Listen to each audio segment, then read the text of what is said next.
नमस्कार बंधुगण जय श्री जगन्नाथ आप समस्त पुणी थे चैनल माध्यम स्वागत। आज आलोचना करबा स्कूल प्राथमिक भाषा बा भारतीय भाषा ग्रीष्म शिविर जोटा कि समर वैकेशन आप गोटे शिविर कथा कहुँ तेणु स्कूल भारतीय भाषा ग्रीष्म शिविर किभली भाव केते दिन धरी चलो आपंकर जो खर्च हम से टंका कौटू आसो से विषय सविशेष आलोचना करवा। तो निश्चित चैनल शेयर करें सब्सक्राइब करें कारण प्रत्येक दिन आपण समस्या शिक्षक छात्र समस्या विद्यालय समस्या को लेकिन आम विभिन्न विभाग आसुवा चिठी को लेकिन आलोचना करूँ। ये देखूँ राज्य में आपन अनेक समय अनेक चिठी आसी समस्त शिक्षक शिक्षयित्री सब मानी कार्य तेणु राज्य में समस्त स्कूल है भारतीय भाषा ग्रीष्मकालीन शिविर जोटा कि समर कैंप कथा कहुच्छी पिला एकाधिक भाषार प्रतिभा को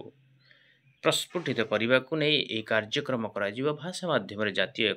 एकीकरण और सांस्कृतिक मूल्यबोध को गुरुत्व दिजाने ओडिशा विद्यालय शिक्षा कार्यक्रम प्राधिकरण जोटा कि आप कहते असेपा पक्षर समस्त जिला शिक्षाधिकारी डीओ बीओ और समस्त आदर्श विद्यालय डीआईटी अध्यक्ष संक्रांत चिठी कराई। तेणु असेवा पक्ष कहुई कार्यक्रम खराछुटी समय आयोजित हो जेहेतु एवं खराछुटी चली जानते समस्त summer vacation is continue now in our state. So every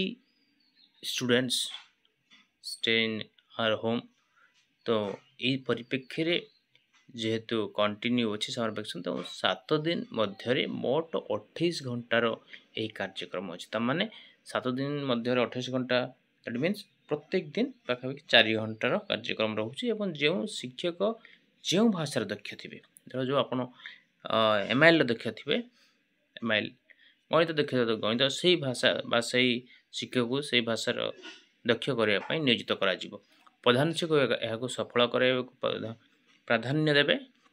जोटा कि आप कहते हेडमास्टर आईसीएचएम हो एचएम सी केमती सफल कार्यक्रम हो पारे 7 दिन जो 28 घंटार कार्यक्रम प्रधान शिक्षक यह सफल करने को चेष्टा बा प्राधान्य देवे।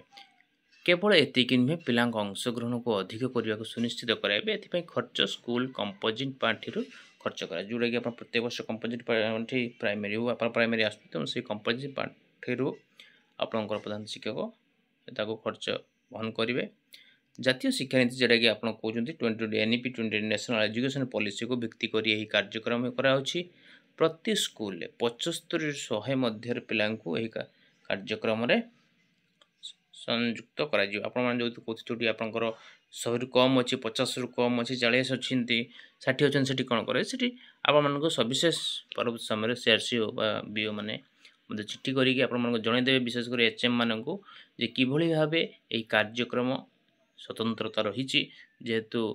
समस्त जिला शिक्षाधिकारी ब्लॉक शिक्षाधिकारी चिठी हो सारी असेपा तरफ तेणु ग्रीष्म शिविर 7 दिन धरी